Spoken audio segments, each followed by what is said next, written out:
Boogey Man is real, and you found him.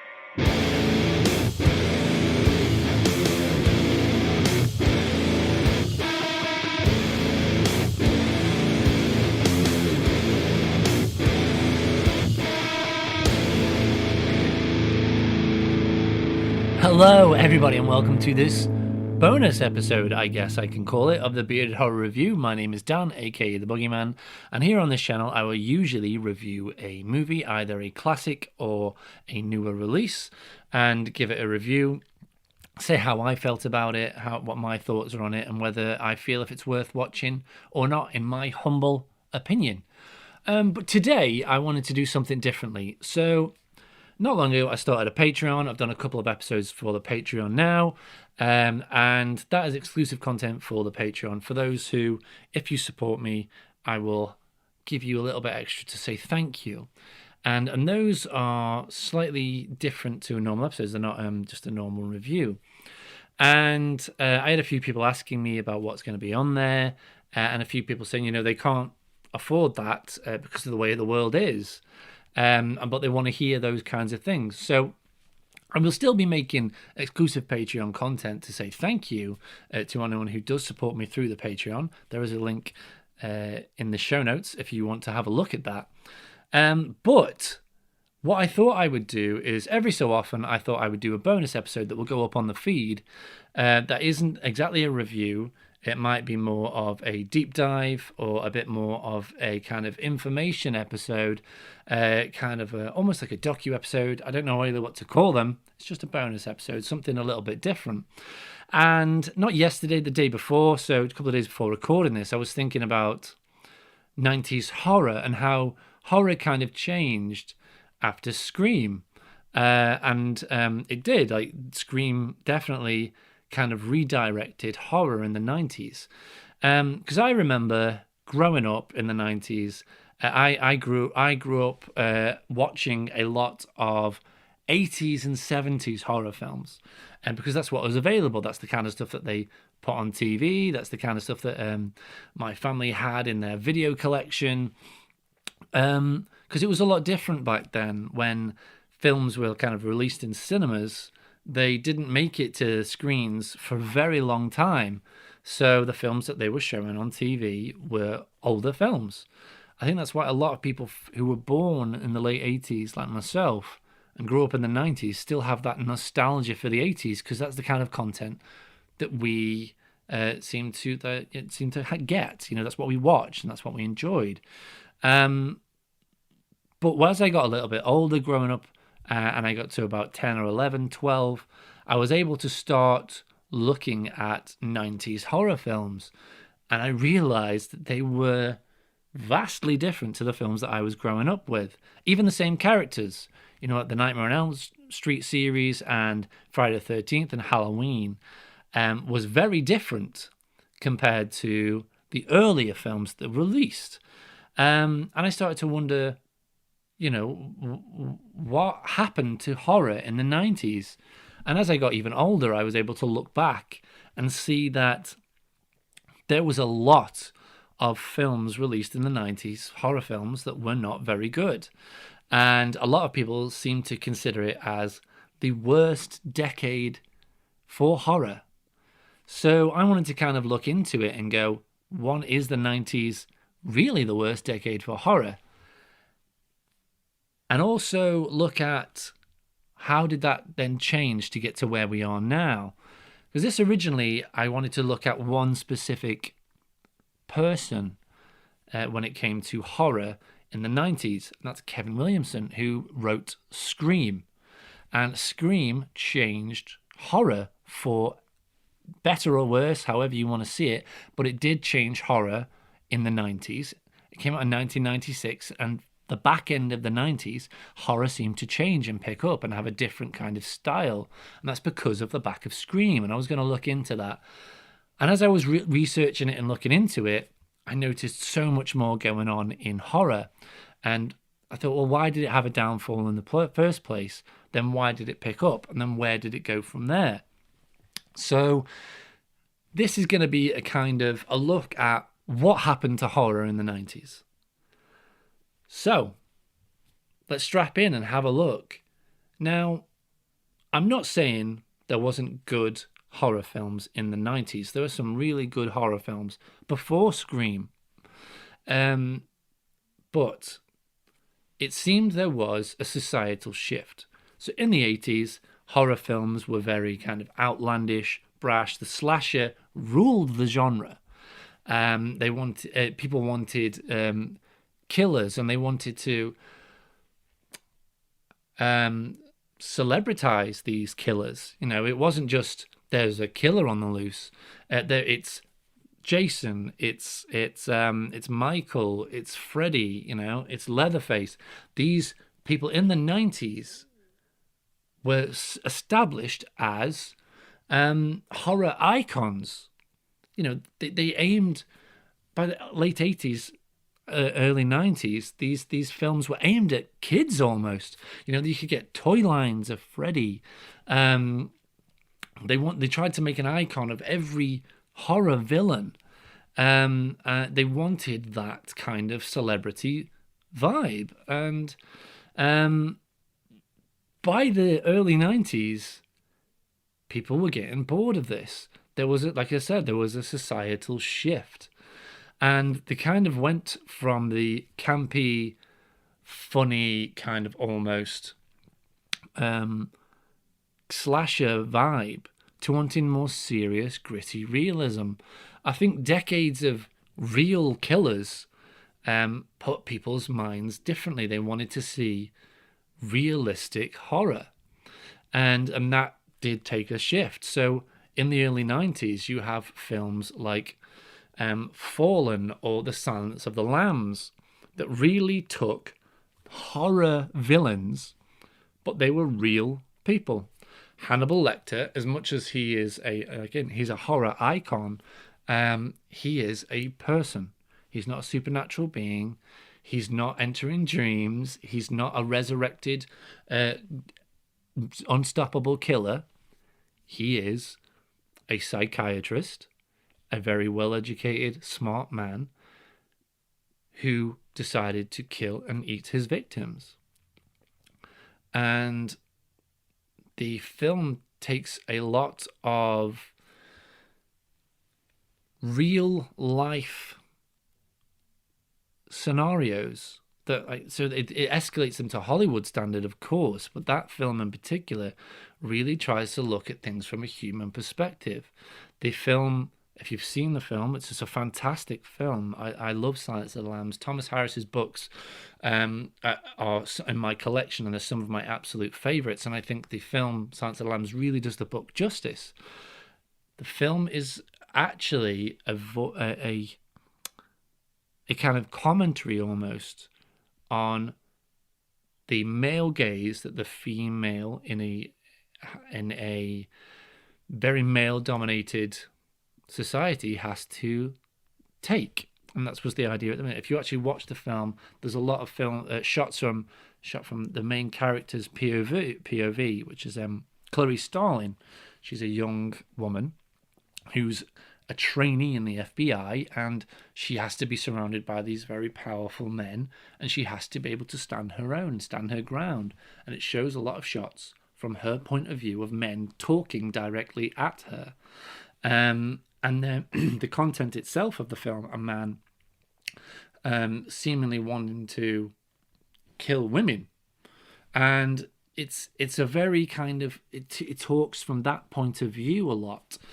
And so, yeah, completely different shift from what happened just a couple of years before of Freddy Krueger. You know, it's campy, it's fun. Kids are getting killed in really stupid and inventive ways. You know, it's kind of slapstick almost, the way that the later films went. He had one-liners, and he was cocky, and he was making jokes. And the kills, it was very outlandish. And because it was in dreams, they could be very surreal. And people didn't want that anymore. And it seemed to take a big shift. And then as the decade went on, the sequel kind of fatigue really started to set in with people. And films seemed to get more and more silly. And they just didn't want to see these villains anymore. films started to decide to end their franchises. There was the final Friday. There was Freddy's Dead. Halloween decided to end on number 6. Don't worry, I'll get to what happened after that. So the genre took a turn. There was films like Seven. They're more like thrillers with very horror elements, and I've spoken about this before in other episodes, where people just didn't want that campy silliness anymore. So it took a shift. But then a lot of films came about where people didn't know what to do.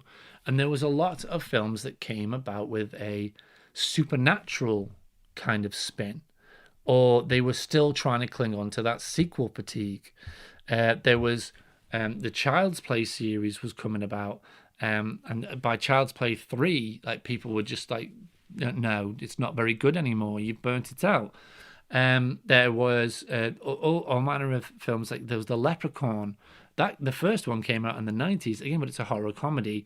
And then the sequels started coming out, and it just kind of got people bored. People didn't really want to see it anymore, so horror shifted. But they kept trying to make films, and they were like, okay, well, what can we make? What can we put on our screens? So a lot of films came about that were more creature features. You had Anaconda, you had Relic, you had films like that were trying to go, okay, let's get away from the slasher aspect and let's go more animals, or let's say they went supernatural. And a lot of these films very much fell flat. Again, there are some good horror films from the 90s. Mimic is one of my favorite horror films, by Guillermo del Toro. It's a fantastic horror film. But again, it stands out from the crowd. And there was a lot less budget given to horror films during the 90s. And there just seemed to be a lot of schlock coming out. So what happened? Why did Scream change all of this? So as the decade went on, a lot of horror writers, especially Wes Craven, started to really look at what happened to the horror genre. And before Scream, he actually tried the meta approach. So meta is this kind of, it's a commentary on the thing. So it's a horror movie that's commenting on horror movies. It's aware of the rules and the tropes, and it's self-aware. So originally he decided to create Wes Craven's New Nightmare. Now, Wes Craven hadn't directed a Nightmare on Elm Street film since the first one. He was involved with the first one. The rights were sold to New Line. He came back to help other ones. He tried to do the second one, and they didn't want him involved. And then the third one, he gave like a story to that, and the film was based on his kind of story almost. But again, it wasn't exactly his vision. So he wasn't really involved until Wes Craven's New Nightmare, which was a kind of commentary almost on the horror genre. So you have the woman who plays Nancy playing herself. And the idea of Wes Craven's New Nightmare is that we make horror films to trap demons as such. And since the films weren't being made anymore, this demon was trying to get out into the real world. So the demon that is pretending to be Freddy is slowly trying to emerge into the real world. And it's a fantastic kind of commentary almost on the effects that horror movies can have on people, and what it can do when you actually really look at it. Now, like I said, the woman who plays Nancy, Heather Langenkamp, plays herself. Robert Englund plays himself and Freddie. It's a very good kind of commentary on why do we make these movies? What happens when we stop making these movies? Who really was already trying to look back on the genre and say, what happened? How can we reinvigorate this? How I want to comment on this thing that I created that got out of my hands. But it wasn't well received, even though I've seen it. It's one of the better Nightmare movies. It's really kind of a good commentary and a good film in general. But it is a really good commentary on, do the creators have control of their creation? What happens when the creation gets out of hand?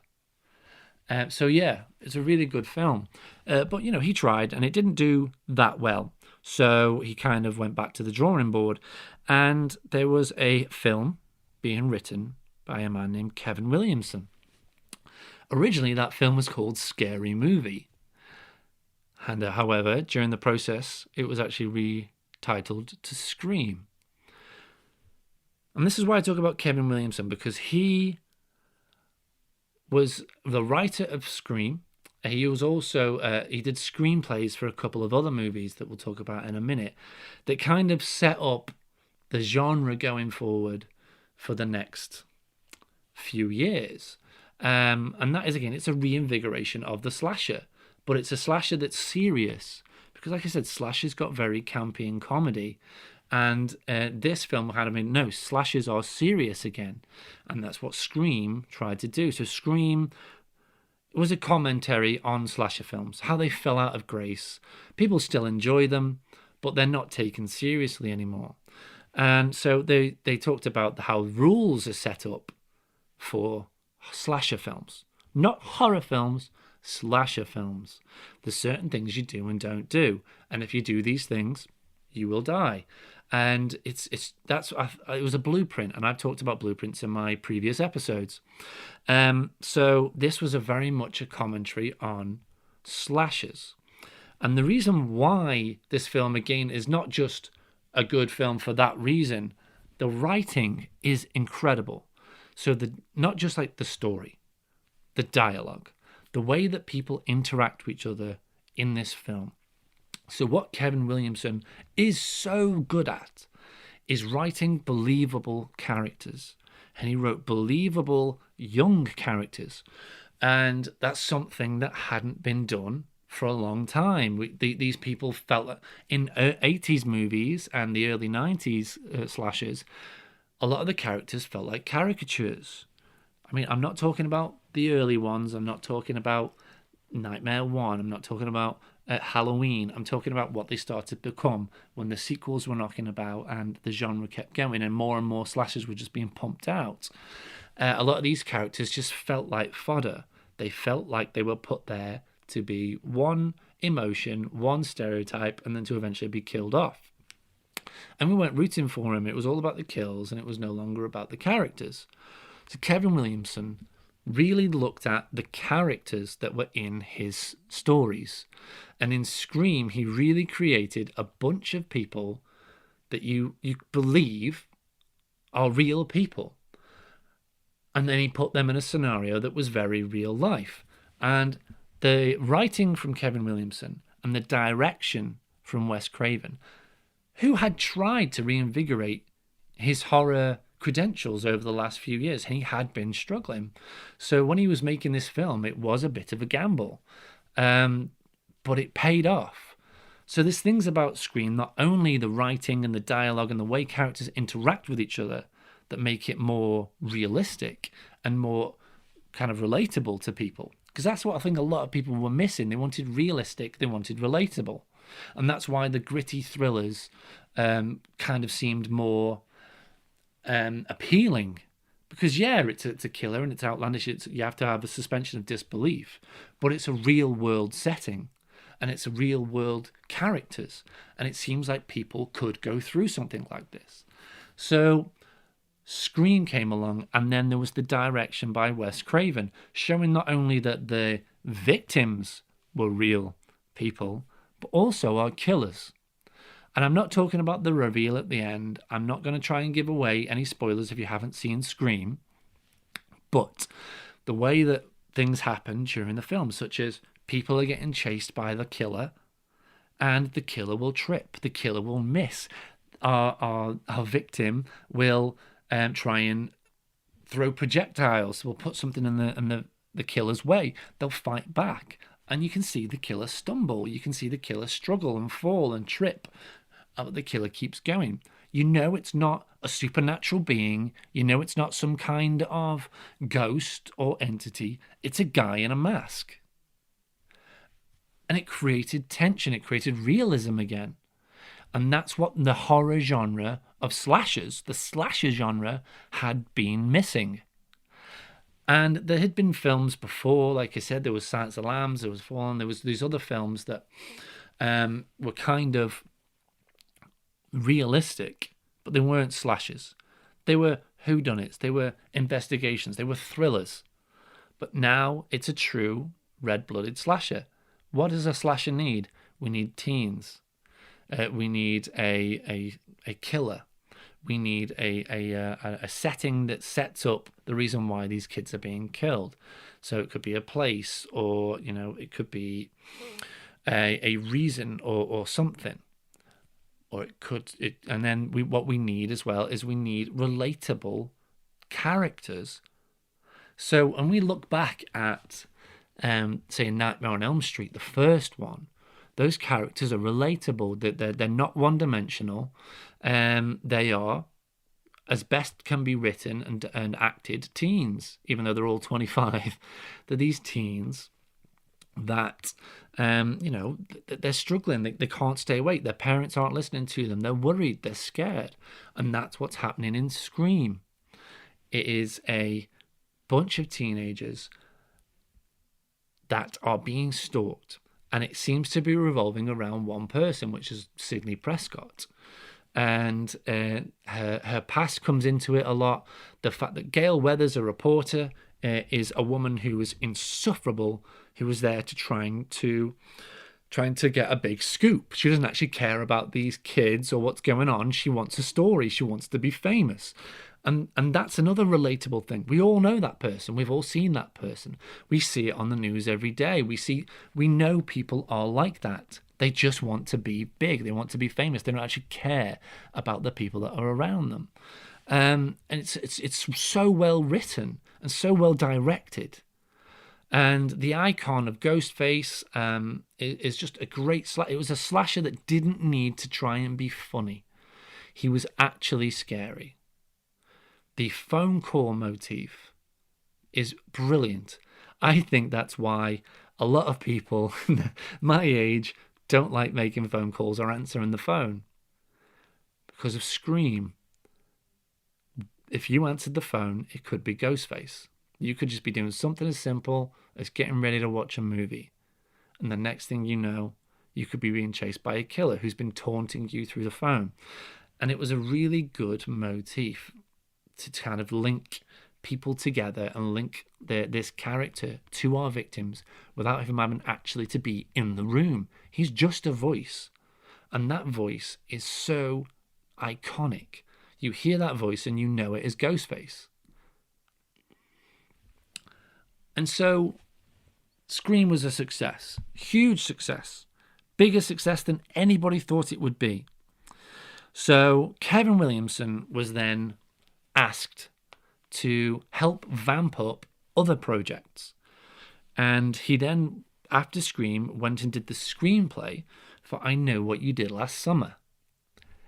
It came out the year after, in 1997. And that, again, iconic film.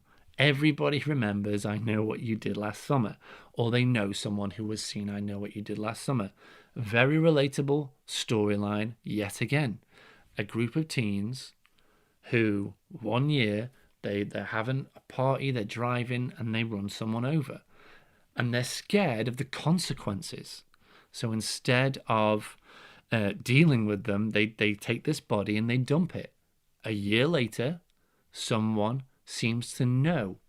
So it's not playing on the fear of, oh, there's a monster and oh, I can't sleep. It's playing on the fear of somebody knows what we did. And now we're going to pay for it. We can't go and tell anybody what we did, so we can't get any help. But this person is going to find us and we don't know who it is. And they're going to kill us one by one. And it was people going through a very relatable scenario. Again, the script was really great. The dialogue was brilliant. They talked to each other like human beings. So this is what I'm trying to get at. So what happened then? This is why the Kevin Williamson effect started to take place. It wasn't the fact that people didn't want slashers. They wanted good slashers. They wanted good characters. They wanted good story. They were tired of simply put a bunch of people in a room, figure out ways to kill them, and then link it together. People got bored of it. So horror started to shift. It's still in that vein of realism, but then it's taking that realism to the characters, putting them in a scenario of a slasher. So that's what happened later in the 90s. And then this has started to pick up. So then he starts to work on other films. He worked on one of my favourite films. He did the screenplay for The Faculty. Now, The Faculty had already been written. It is a play on the classic Invaders of the Body Snatchers story. However, Kevin Williamson was brought in to then revamp the dialogue to make the characters more believable. And it worked. These characters are people that don't really like each other. They're a group of teens that aren't necessarily friends, never really around each other, all from different backgrounds, but they have to talk to each other. And there is tension between them. And so you believe that these characters don't like each other, but they're stuck and they're scared. And so, again, it kind of built from there. And so horror took a shift. It was, okay, we need to do slashers and we need to do this, but we need to take it seriously. So as the decade then goes on, we start getting good horror movies. And this is where it's that gap in the middle where people didn't know what to do, started to have finally take its place in Hollywood, where people were actually paying attention. Directors and writers were paying attention. And it took Kevin Williamson to actually get that kind of ball rolling. Then a lot of people started to take a lot more seriously when it comes to horror in the 90s. There was still some backlog and there was still some things going on, but it led to a lot of remakes happening. House on Haunted Hill was a remake that is still very much so cheesy, but I enjoy that film, but I can see why people don't like it. But it led to a revamp of other seemingly dead franchises. It led to Halloween H2O being made, which was a soft reboot. It kind of ignored all the sequels, and it set itself very much like a Kevin Williamson film. Took a bunch of kids, put them in a high school, put them in a scenario where they are going to be alone, and then put Michael in there. And it's kept that realism rather than ignoring the curse of the thorn, and he's this supernatural thing. Really wanted to kind of look at it back to basics. And then we also got films like Urban Legend. Again, a meta-commentary film. Takes a look at horror, but as in it's set around the campfire. People talking to each other about urban legend stories. And then someone playing those out for real in a high school. And it was very well done. It's a bit more cheesy than Scream, but it's still a great horror movie. And horror then started to pick up. So it took a long time for Hollywood to realize that that's what actually was missing. And from there, horror has had so many things happen to it. It's been up and down. After the late 90s, early noughties, horror decided to go along but maybe we need to start remaking everything. So they started remaking films, and that didn't work out. And that led to early found footage films. That's another kind of thing that picked up in horror. What people wanted something different. So in the late 90s, we had found footage thanks to Blair Witch Project. And again, it goes down that path of realism. People were looking for more realistic horror. And you can't get more realistic than found footage. It's supposed to just be, this is real. It's a video that we have found that people filmed something, and here is the horror. And yeah, so that's kind of the downfall and then uprise of 90s horror. It fell apart because it was cheesy and goofy, and it didn't really know what to do with itself. It then started to try and figure out supernatural or monster movie horror, and it didn't really think about what people actually wanted until Kevin Williamson came along and revamped the slasher genre with Scream. And it was the realism that saved slashers in the 90s. Without Scream, we would not have the horror that we have today. We just wouldn't, in my opinion. But this has been a bonus episode, guys, where I've talked a little bit about 90s horror and was it actually the worst decade for horror? I don't think it was the worst decade for horror, but I do feel it had a big downfall when it was trying to figure itself out. I hope you've enjoyed this kind of bonus episode, and I hope to do more of these in future. So if you have any suggestions, please head over to my Instagram, boogie_man_dh, and drop me a comment or a message to suggest any future topics that you might want to hear. If you have enjoyed this show, please go over to your whatever app you're listening to this through on and drop a 5-star review. That will help so much to get this out there and to keep me being able to do this. If you've enjoyed it as well, feel free to share it with someone or share it on your social media. That again, it helps massively to help get more people listening to it, and that helps me to keep going. And if you really want to support the show, there is now a Patreon set up. It starts from as little as $3 a month, and it's simply something that will help me keep going and keep this channel running. And as a reward, I will give you a thank you. So as a thank you, I'll give you rewards such as extra bonus episodes on commentaries, more deep dives like this. And depending on what level you sign up on, you can get a shout out on the show and people ask me the question, which I will then read out on the show. But I'll leave it there, guys. Thank you so much for joining me today. I hope you have enjoyed this, and I look forward to doing this more. Until then, happy watching. It's all true. The Boogeyman